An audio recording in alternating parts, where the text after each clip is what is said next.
Hi, good afternoon or good morning. My name is Nicole Oman, and I am here with your daily guidance. All right, today is September 7th, and tomorrow is September 8th. I wanted to do a whole video for these 2 days because I wanted to talk about the full moon and my take on the full moon. Now, I'm a Virgo, and so we have a sun in Virgo, and we have the full moon in Pisces. So, I don't know. I'm feeling very connected to this full moon process because I feel like I've gone through a lot of what the lessons that this particular full moon has to say. And I wanted to give you my take on it and maybe a little bit of my own personal experience to help you navigate this and notice what is coming up for you these next couple of days. I feel like I've been learning this lesson since the eclipse time, actually, when we had that crazy grand cross. And I feel like let me explain a little bit about Virgo first. Now, I feel like Virgo gets a little bit of a bad rap. We are known as being hypercritical and perfectionists and clean freaks and OCD and all this other stuff. And that is an aspect of Virgo. That's the negative aspect. But Virgo is so much more than that. And when you really get to feel into what Virgo is, not to be biased, but it's a magical, it could be a very beautiful aspect of who we are. We are hyper aware of everything. So this means we can be picky. We can, but a lot of times we want to be picky for our own health sake. I also feel like Virgo, I love calling Virgo Mother Earth's daughter. Very natural, nature oriented. She is very pure of heart and pure of spirit. She also takes this reality very seriously. She wants to make things better. She wants to make sure her mother's being cared for. And she also wants us to really express and appreciate what we are here to do as a human being, as this human experience in this physical reality, and to really appreciate and what's the word? Embody and accept us as human, right? So what is Pisces? So Pisces sometimes gets a good rap for some reason because they say Pisces is the closest to God. And that might be true, but I also know that Pisces has a tendency of wanting to escape. They like to sit in the error of illusion, but Pisces also is great because they are really connected to intuition, to subtle energies, to God. So if you want to say, I almost feel like Pisces energy is like Father Sky, and Virgo energy is Mother Earth energy.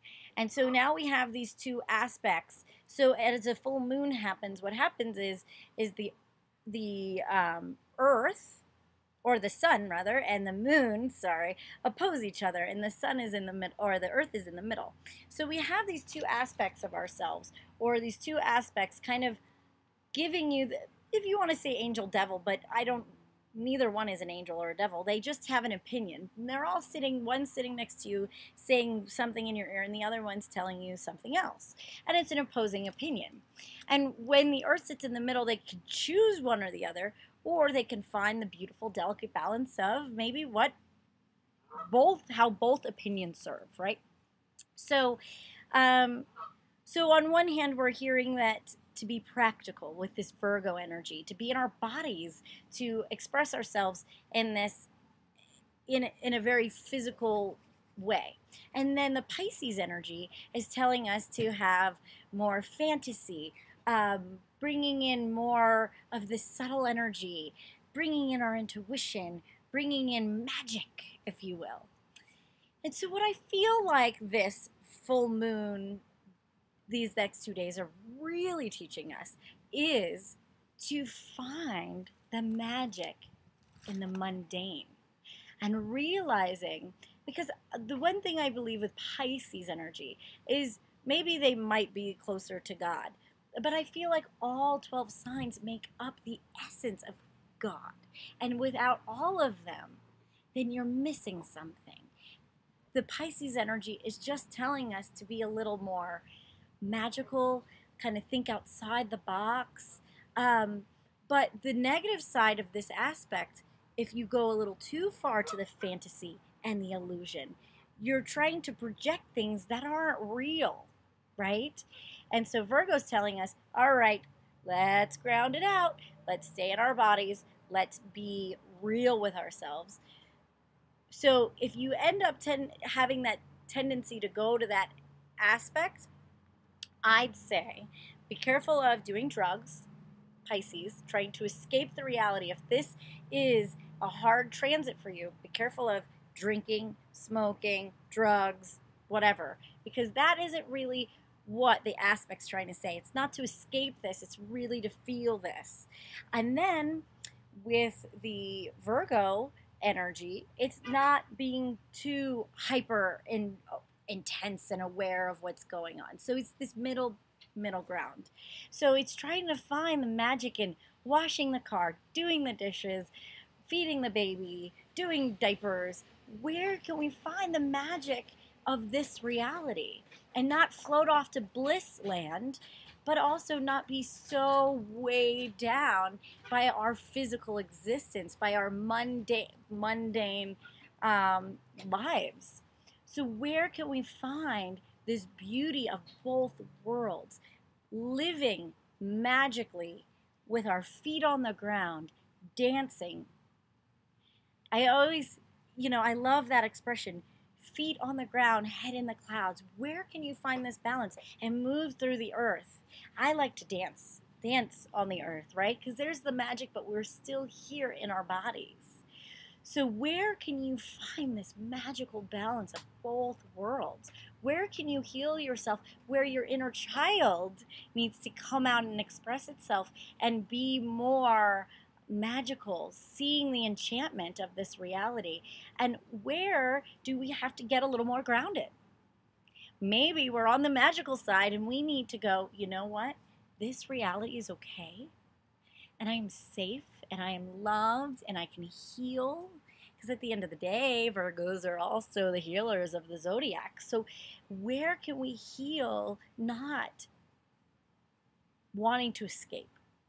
Where can we heal the addiction of food addiction, drug addiction, alcohol addiction, smoking, So this is a big one, and it can bring up a lot of issues, and it also can bring up maybe feeling sick, right?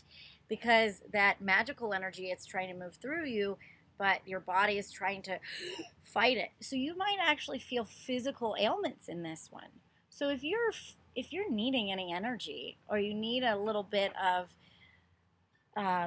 help, please, there's a beautiful community that we have on this wonderful internet. And I'll say my stuff now. If you need anything, you can get a hold of me at coachingwithnikki@yahoo.com, or you can check me out at GaiaBlooming.com, and my service page is there, and the links are below on the Facebook page. But I really want you to make sure that you put yourself in a place where you ask for help if you need it, because it can feel a little intense and overwhelming, and especially these full moons. They're, we're picking up, but there's such beauty in both. Try not to gravitate to one or the other, but realize they work together. They might be thinking they oppose, but try to tell them, hold hands, because both of you are pretty and both of you are important. And I think that is where you'll find your serenity in this heavy full moon. Okay, if you need me, you know where to find me. And I will see you on Tuesday. Namaste.